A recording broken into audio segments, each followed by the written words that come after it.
Good morning students. Class 11 में आपका जो टॉपिक चल रहा था, टॉपिक था sexual reproduction in bacteria. Bacteria में लैंगिक जनन, और लैंगिक जनन का ये पार्ट 3 है।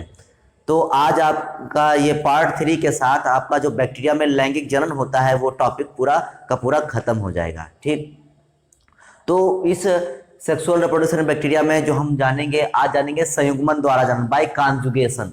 कॉन्जुगेशन द्वारा लैंगिक जनन कैसे होता है बैक्टीरिया में। तो वीडियो शुरू करने से पहले अगर आप हमारे चैनल पर नए हैं तो चैनल को सब्सक्राइब कर लें, बेल आइकन को दबा लें ताकि आपको वीडियो की नोटिफिकेशन मिल सके। तो चलिए शुरू करते हैं। इसको जानने से पहले थोड़ा सा चित्र देख लेते हैं।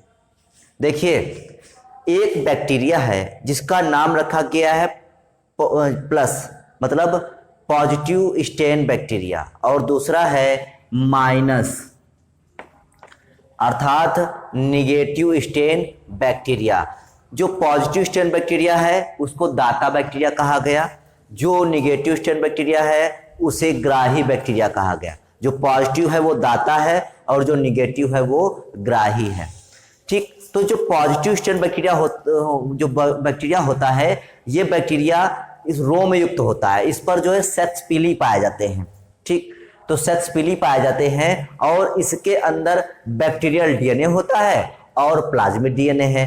तो ये क्या है, प्लस स्टेन बैक्टीरिया है। इस प्लस स्टेन बैक्टीरिया पर क्या पाए जाते हैं, सेक्स पीली पाए जाते हैं, और इसके अंदर बैक्टीरियल डीएनए है और साथ में प्लाज्मिड डीएनए भी है। क्या है ये, प्लाज्मिड डीएनए। जबकि जो माइनस स्टेन बैक्टीरिया है इसमें बैक्टीरियल डीएनए है और इसमें सेक्स पीली नहीं पाए जाते। दिखाई दे रहा है चित्र में कि इसमें सेक्स पीली नहीं है, केवल बैक्टीरियल डीएनए है और प्लाज्मिड भी नहीं है। अब होता क्या है कि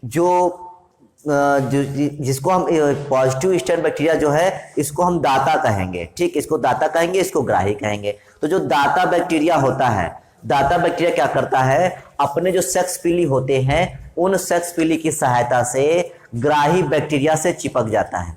ठीक, चिपक जाने के बाद क्या होता है, फिर इन दोनों बैक्टीरिया के बीच एक कॉन्जुगेशन ट्यूब, इसको हिंदी में कहते हैं संयुग्मन नलिका।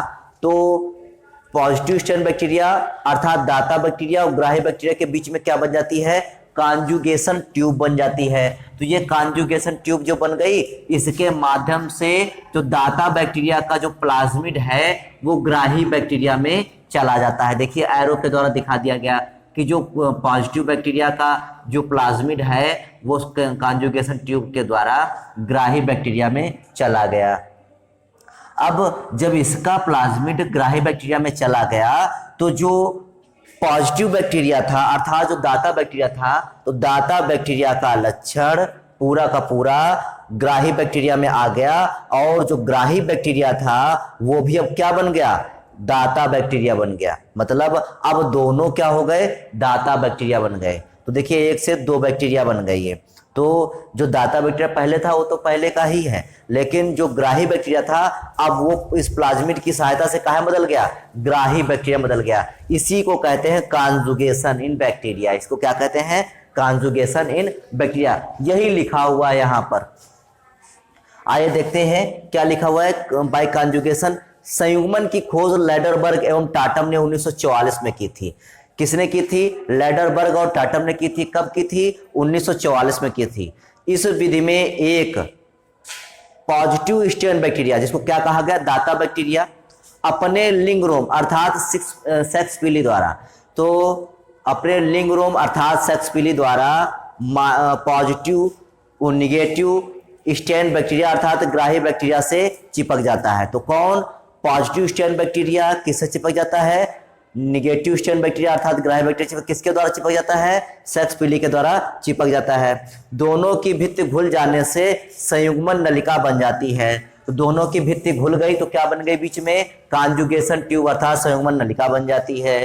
अब दाता बैक्टीरिया का प्लाज्मिड डीएनए, जो प्लाज्मिड डीएनए है दाता बैक्टीरिया का, वो संयुग्मन द्वारा ग्राही बैक्टीरिया में चला जाता है। तो जो दाता बैक्टीरिया का जो प्लाज्मिड है वो संयुग्मन नलिका द्वारा कहां चला गया, ग्राही बैक्टीरिया में चला गया। फिर दोनों बैक्टीरिया अलग हो जाते हैं। फिर देखिए दोनों बैक्टीरिया क्या हो गए, अलग हो जाते हैं। इसके फलस्वरूप जो ग्राही बैक्टीरिया में भी दाता बैक्टीरिया के लक्षण आ जाते हैं। मतलब जो ग्राही बैक्टीरिया था उसमें काहे के लक्षण आ गए, दाता बैक्टीरिया के लक्षण आ गए, अर्थात पॉजिटिव स्टैंड बैक्टीरिया के लक्षण आ गए। तो ये इस प्रकार से आपका संयुग्मन द्वारा बाय कॉन्जुगेशन द्वारा सेक्सुअल रिप्रोडक्शन इन बैक्टीरिया में संपन्न हो जाता है। तो इसी के टॉपिक के साथ जो बैक्टीरिया में जनन होता है वो बैक्टीरिया में जनन का पूरा टॉपिक समाप्त होता है।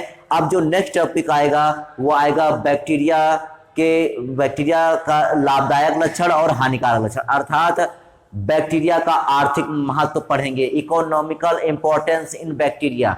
ठीक, तो वो हम नेक्स्ट वीडियो में पढ़ेंगे। तो आज के लिए बस इतना ही। इसके आप चित्र बनाकर इसको आसानी से समझ लीजिए, इसको लिख लीजिए। अगर फिर भी आपको कोई ऐसी दिक्कत आ रही है इसको समझने में तो आप कमेंट कर दीजिए, हम आपको बता देंगे। ठीक, तो आज के लिए बस इतना ही, तब तक के लिए धन्यवाद।